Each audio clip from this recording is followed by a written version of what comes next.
This is the winter here, and tomatoes are so expensive compared to other foods. So I treat them with special care. But my favorite way to have tomatoes lately has been added to the pan fry mix, which is this one. I know they cook faster, but when they're in the oven, they seem to be fine for that. Now, the rest of this, I'm actually going to use probably in, I can use it with fried scrambled eggs. So in order to make it not go dry in the fridge, I can just actually put it in this like that and it will stay fine. Okay, so that one's going to be fried. I haven't added the oil to this batch yet. This is this mixture with the zucchini. I'm going to add a little bit of the onions and a little bit of the garlic and some parsley. There's not really any rhyme or reason in order to all of this that I'm doing. I just sort of get in the zone and see what I feel like mixing and matching with. A little bit of onions because those don't actually cook as fast, and those other things cook, so I don't want them tasting like raw onions in there. So the parsley's next. So you can keep parsley on your counter, and I'm going to use about a third of this today. And just cut it off, but yeah, you put it in water, keep it on your counter. So I washed it off, squeezed out the extra. I don't normally cut off the edges, and this is basically what we did, like what we did with the garlic. We're just chopping it into very, very small pieces.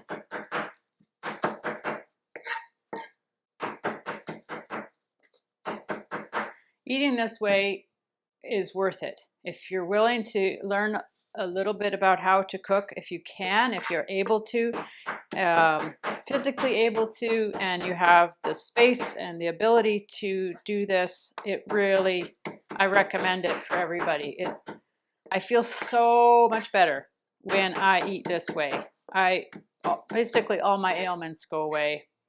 And as I've mentioned in other videos, my hair has gotten thicker, my skin has cleared up.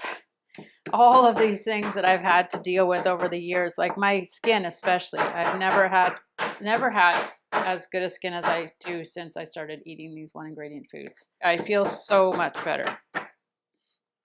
Now that it's cut up, I'm going to add a little bit of this parsley to here. I'm going to add a little bit of this parsley to the cabbage mixture. That's going to be fried. What else do I want to add this to? And a little bit actually I'm going to add this to the cauliflower at the end.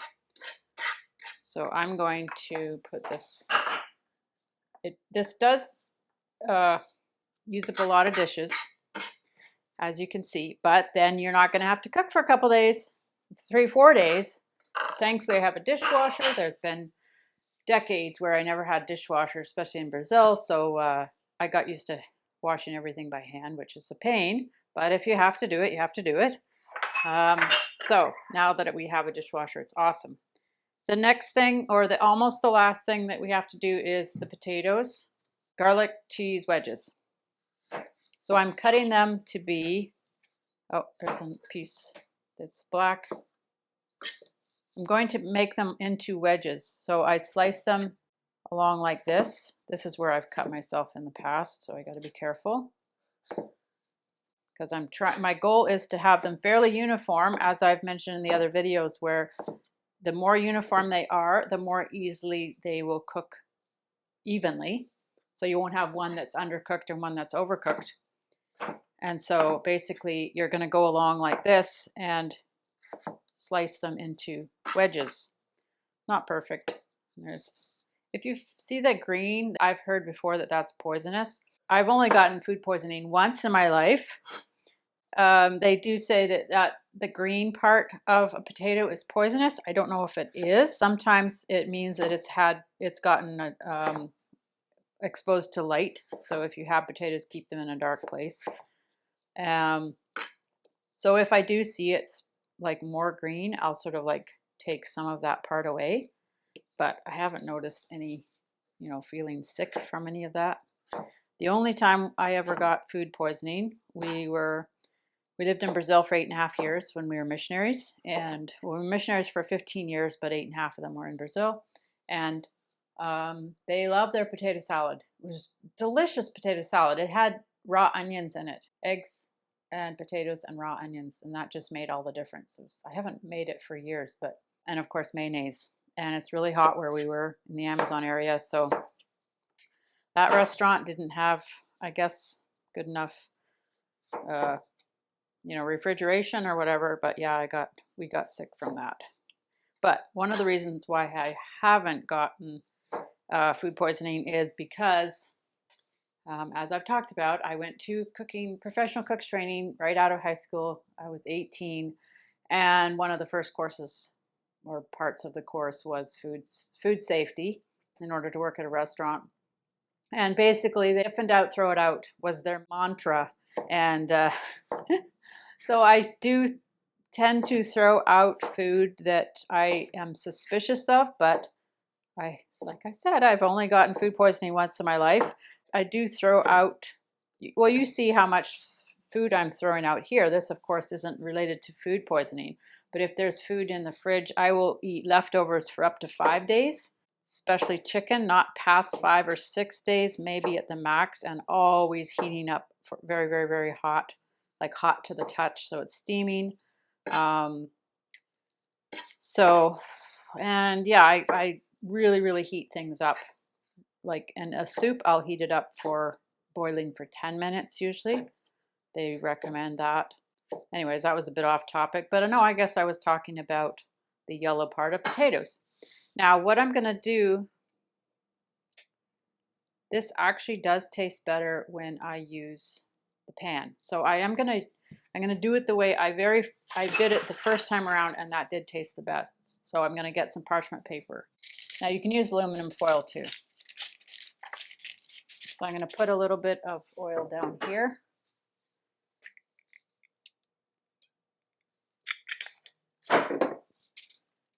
I'm going to just spread that around.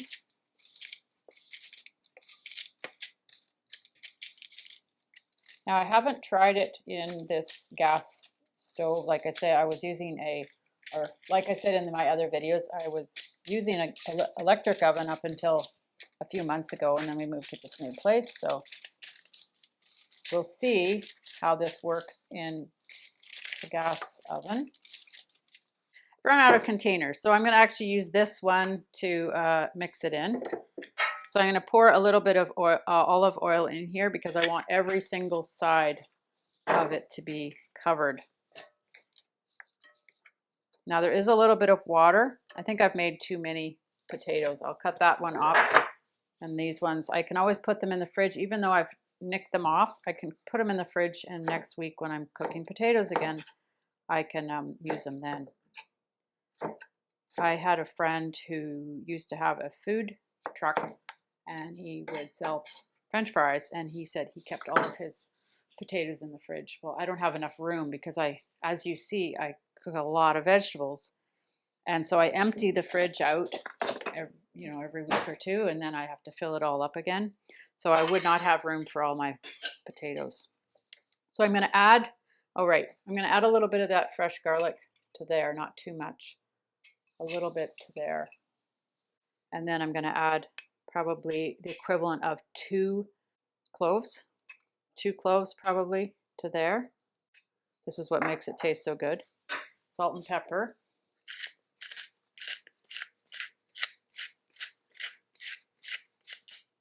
If you don't have fresh garlic, you can use powdered garlic. Some salt. Remember, you can use more salt if you eat one ingredient foods because nobody else is adding the salt for you. And our body needs salt. So as you can see, I'm mixing it all up. I think I'm going to need a little bit more olive oil. You don't want too much because then it sort of smothers them and they aren't actually able to cook as well. There's sort of a bit of a art to this. I have not perfected the recipe, and like you see, I'm not following any recipes exactly. I did read the recipe for this one at the beginning, and basically it's what I'm doing here. It's not, you can't really go wrong. The only way to go wrong is to burn them. That's basically the only way for it to go wrong. Because you want these actually to be flat. That's part of the best part about it, is that they each can brown on the bottom. If you have an aluminum pan or a pan that's brand spanking new, that's non-stick, you could do this directly on the pan. It will fry better. These are not going to get probably quite as brown. I might even have too many, but they all got a touch. That's the goal. They don't have to go the same way, but it looks prettier. So we're getting there. That one's going to, you see that one's a bit thicker than the other ones specifically, so it might not cook all the way through, but, well, no, we will definitely make sure they cook all the way through. It just means the other ones might get too brown. You don't want any undercooked. Better to have a few overcooked than any of them undercooked. Undercooked potatoes are chewy and don't taste very good. There we go. So, and that one actually, yeah, that one's too big.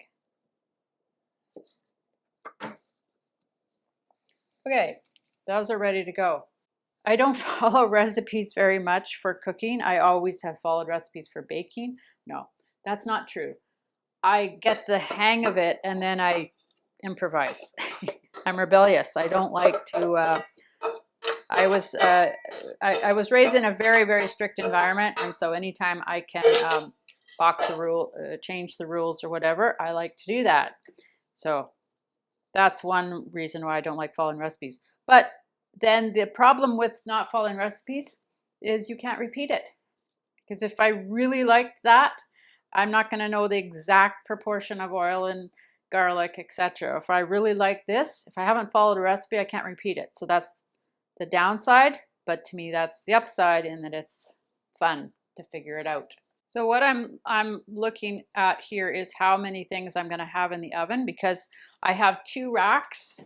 I have 3 racks, but the top one is way too close to the flame. So I have to be able to make sure that I can cook all of these pretty much at the same time to maximize or to minimize the amount of time that the oven is on, and to maximize the amount of space. So I know I had originally had something that was going to be planned for this, but I'm estimating the amount of space. Okay, no, that's, so I've got this on one level, and I've got the beans and the carrots on the other level. I'm just going to actually see if I can put 2 of these back to back. So I'm just about ready to start cooking, except for the meat. So I'm going to start talking about the meat a little bit right now. I am an omnivore, so if you are following this and you are a vegetarian or a vegan or a carnivore, I have personally not tried any of those. I have always been an omnivore, and so that is what I'm teaching and showing you about right now. So I do eat eggs, and I eat meat, and I eat fish, and I eat chicken. I don't eat fish very often. I haven't found a good way to cook it that it's not too strong. I'm a picky eater, and I don't like the strong meat. So I'm not going to show you how to cook fish this time. I do like salmon a lot, and fish and chips, of course. But I don't have fish all that often. I probably should have it more, but I don't. So I'm going to show you how to make eggs where the peel comes off really easy. I just learned this from watching a reel, and it works really well. I'm going to cook, I'll just show you all the stuff that I'm going to cook. This is bone broth. This is a frozen chicken breast, and this is cut up sausage. I bought it in bulk and cut it up, put it in the freezer.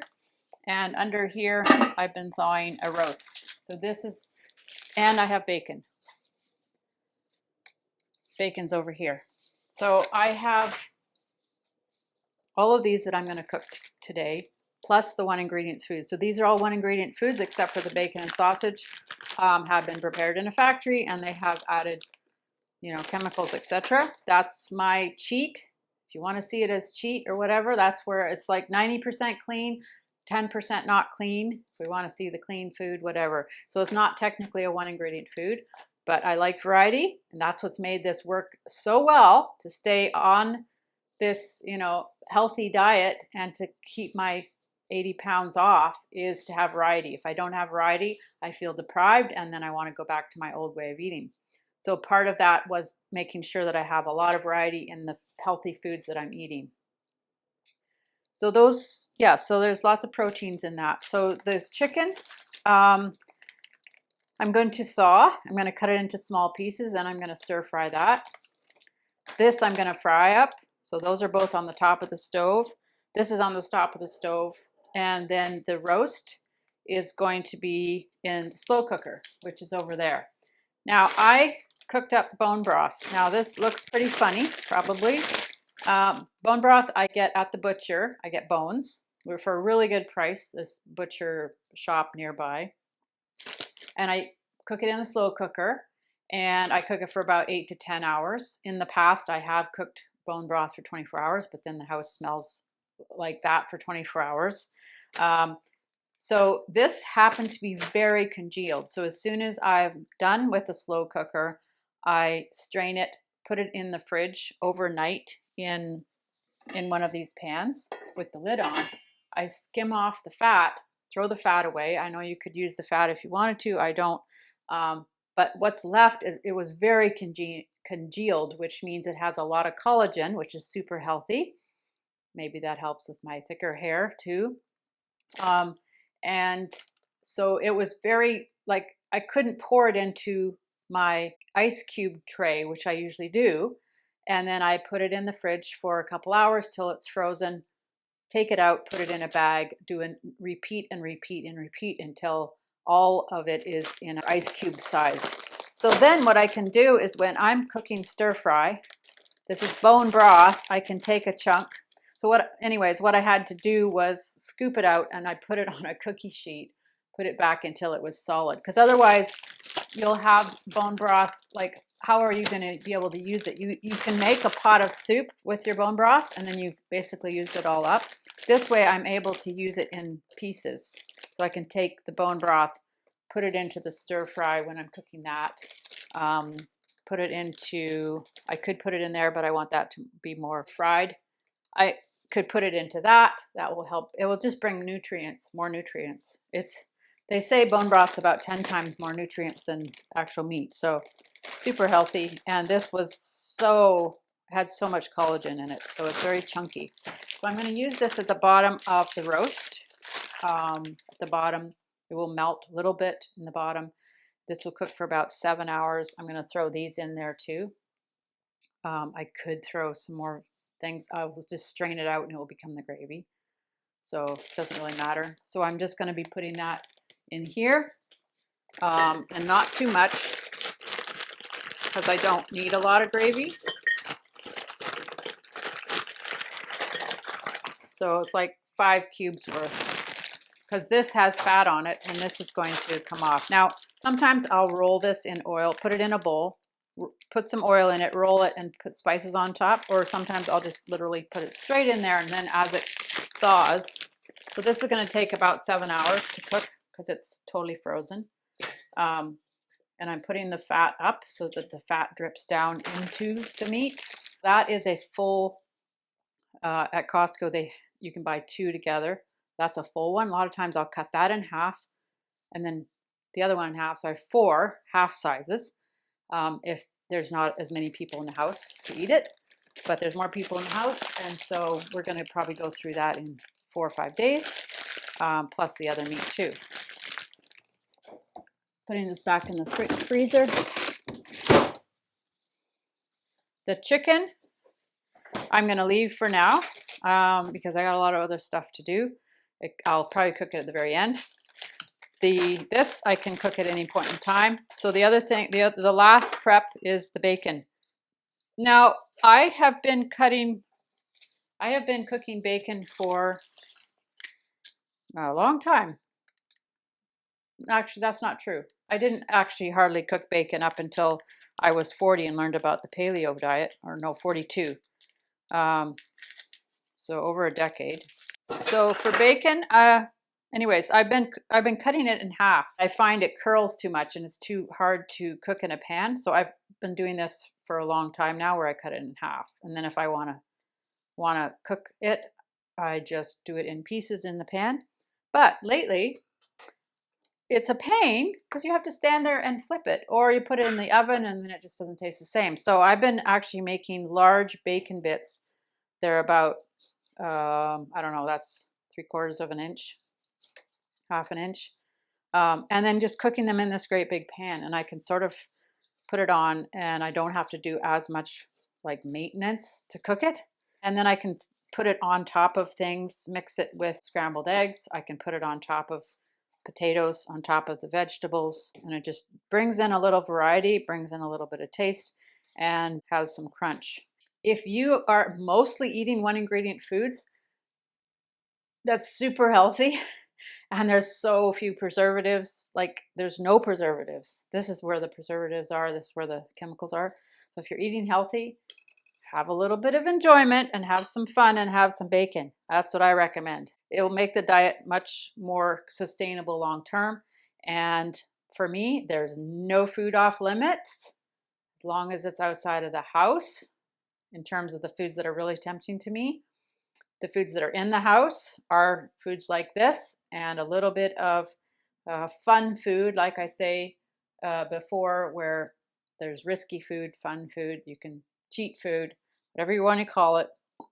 But no food is off limits for me, so that I don't feel deprived and then I crave it, because it's like, I can't have it, I want it more.